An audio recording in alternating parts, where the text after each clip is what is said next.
pleser bod yma yng Nghaernarfon. Pob hyn a hyn, mae yna rhyw achlysur neu cyfle yn dod sy'n sbadino cyfnod bach o adlewyrchu, o hunan-asesiad. Hunan-asesiad personol ac hefyd hunan-asesiad ar y cyd fel grŵp, fel mudiad neu fel plaid.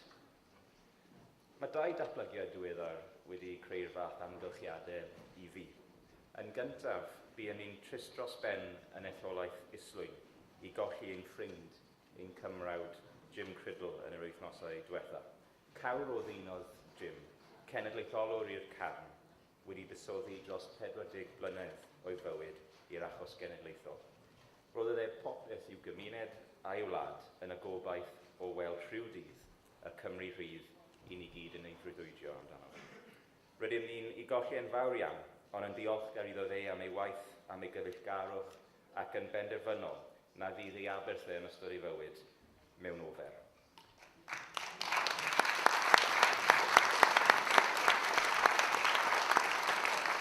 Ac wrth gwrs mae hyn yn cyd-destun lle am y tro cyntaf am rai blynyddoedd, mae gennym ni cyfnod gobeithio heb etholiadau. Ac yn bwysig, mae gen i cyfnod i ail-adeiladu felly'r blaid ac i sicrhau bod gennym ni'r weledigaeth, y blaenoriaethau a ffydd pobl Cymru i arwain Llywodraeth y Genedl yn 2021. Ac mae rhaid i ni edrych ar y sialens enfawr sydd o'n blaen ni, gyda hyder, gyda cred yn ein hunan a gyda cred yn ein gilydd, i wneud yr hyn na naeth neb o'n blaen ni. Ennill etholiad cyffredinol Cymreig a sicrhau rhyddid i Gymru.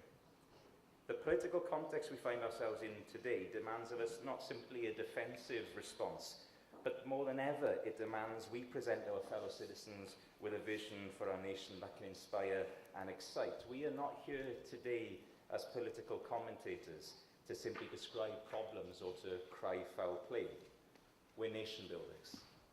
And as nation builders, our biggest obligation as we seek to lead our country is to take on those whose ideology and dogma are running roughshod over the interests of our people.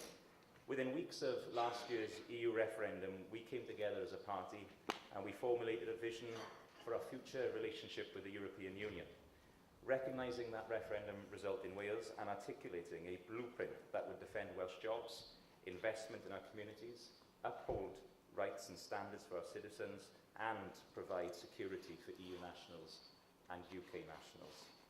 We warn that two referenda establishing Welsh democracy should not be undone by one squalid, lie-infested referendum on Brexit. Then the Tories came and they published their white paper for that short-lived Great Repeal Bill. It set out their case for taking back control, but it wasn't taking back control from Brussels, it was taking back control from Wales. That process resulted in the EU Withdrawal Bill, a Westminster power grab enabling Whitehall ministers to change as they see fit any act passed by our democratically elected National Assembly. Plaid Cymru repeats a warning to the Tories today. Back off and hands off our democracy.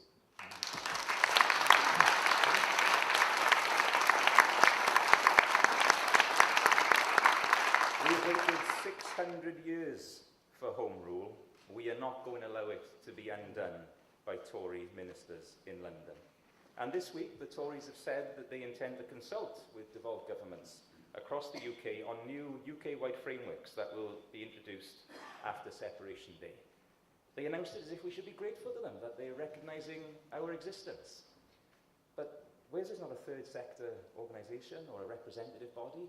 We're not consultees, we're a nation. And Plaid Cymru's position on UK-wide frameworks after European withdrawal remains the same today. Those frameworks are either agreed by all governments or they do not happen at all.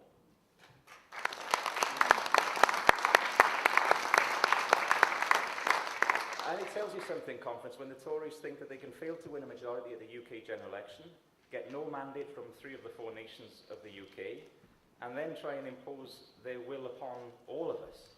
It tells us a lot about their vision for post-Brexit Britain. A centralised, isolated British state with power concentrated in the hands of the privileged few in Westminster.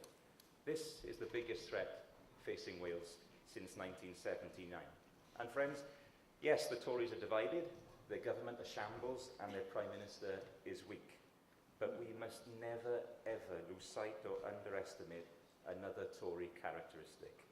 They are dangerous. For all the Euro-flirting in Florence, Theresa May be trying to change the mood music of the negotiations, but the lyrics are stayed exactly the same. Watching this Tory government and its blunder Brexit, it can sometimes feel like we're watching some kind of a political reality TV programme, wondering what will happen today in the Tory big Brexit house. Some of the contestants are portrayed as being eccentric, jovial, and harmless. But these people are not wacky cartoon characters. They are calculating, they are ideological, and they are very serious. When Boris Johnson says that a town in Libya could be turned into a resort like Dubai by British businessmen once the dead bodies are cleared off the streets, that's heard by those who are doing the painstaking work of rebuilding a destroyed country and the victims of war. When he compared the European Union to Nazi Germany or warned Francois Hollande not to give punishment beatings in the manner of some World War II movie, that was heard across Europe by those who sit on the other side of the negotiating table in the Brexit talks. And when Philip Hammond calls the EU27 opponents and enemies, that was heard by our friends and allies. When disgraced International Trade Secretary Liam Fox accuses the European Union of blackmail, that's heard in the countries that we are relying on to come up with good trade arrangements following separation. And when the Prime Minister of the British state is photographed hand in hand with Donald Trump, that sends a clear message to the whole world about the kind of Britain she wants to lead and the kind of direction she wants to take the United Kingdom in. Let no one be in any doubt, conference. These are not fluffy characters. The Tories are free market fanatics, and their nationalism is a threat to everything that we hold dear. And that Tory threat to Wales must be met by a decisive and proactive response.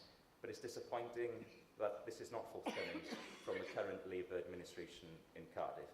In October last year, I warned that the Tories' plan for legislation on European Union withdrawal would not simply be a legislative tidying up exercise. I said that we had to be alert to their desire to restrict and even roll back upon Wales' self-government. That was noted by the Labour government, but it was not acted upon. Plaid Cymru insisted that Wales should reserve the right to legislate for itself in order to defend our constitution, to maintain the high standards that we cherish, and to uphold the rights of our citizens. That point was conceded by Labour.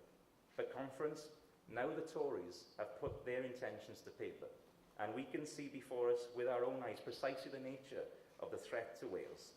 The clock is ticking, and we are beyond the point now where preemptive legislative action is needed in Wales. And so I'd say to the Labour government today, bring forward in the coming fortnight a Welsh continuity bill, and if the Tories want to take you to court, let them.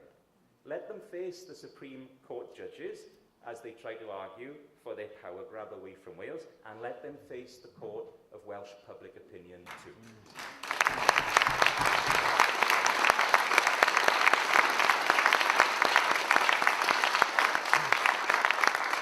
And let's not forget either Labour's last election slogan. It was standing up for Wales. So I tell the Welsh Labour government today, either stand up for Wales now or step aside. If you are not prepared to introduce a bill in the coming fortnight to defend Welsh democracy, Plaid Cymru will seek to do so in our National Assembly, and we will use emergency procedures if necessary. We need to defend our nationhood, conference, and we also need to safeguard our economy too.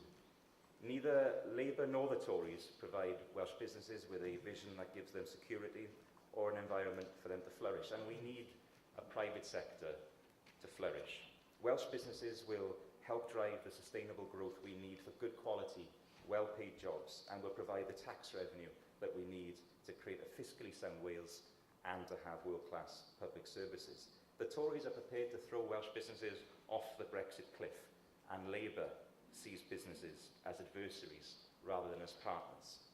They need a champion in Welsh politics and in Welsh government.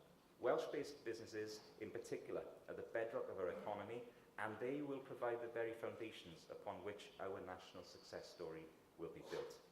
At the moment, they're crippled with uncertainty, and they're being held back from unleashing the full potential of Wales's next industrial revolution. As a bottom-up party, we in Plaid Cymru have advocated for some time creating economic hubs across our country to spread up opportunity and prosperity and give businesses the support they need to flourish. Wales as a whole will only ever be as strong as its weakest community. And what has Welsh Labour's response been? A refusal to designate proper strategic economic hubs in those areas that need them most. Ignorance of the needs of North Wales, and in their latest values publication, an abject failure to meet the challenges we face with decisive, game-changing initiatives. Our country still languishes behind most others when it comes to investment in research and development. We need innovation centres of excellence across the nation to reindustrialise our country. But instead, Labour tell people in North Wales that their future essentially is based on crumbs from the English Northern powerhouse. Labour's message to Mid Wales is go and talk to Birmingham, and Labour's message to the valleys is get yourself to the M4 corridor as quickly as you can. That's not an economic vision, that's giving up on Wales. Now is the time, conference, to think big. Now is the time to work with small enterprises to see how we can help them grow into medium enterprises. And it's time as well to identify and support those fledgling Welsh companies that could become big global players too. It's time, conference, to broaden our horizons as a country, not to narrow them. We need to believe in Wales now more than ever before. No party has a divine right to rule. That includes all parties, Labour, Tory, and of course us. We have to earn the right to govern, and we have to win the faith and trust of our fellow citizens and prove ourselves worthy of rebuilding and renewing this magnificent country. We have an opportunity in the coming months to demonstrate that we are the party of the progressive patriots, of those whose values form the moderate majority, resistant to the extremism of Tory nationalism and resistant too of the suffocating disempowerment offered by Labour. This is not a political context for despair, conference. It's not a time for us to slump in resignation or somehow acquiesce to the false choice of red or blue British parties. We have an exciting mission to build a new nation from an old country, working to bring the best out of each other so that we have a country and communities that can stand on their own 2 feet. We keep hearing Wales described as a small country, but as one of the greatest Welsh people of our time, Chris Coleman, has said, and I hope he stays on as manager, Wales is only as small as its ambitions and its dreams. In terms of Plaid Cymru's ambitions for Wales, we are a continent. Diolch yn fawr.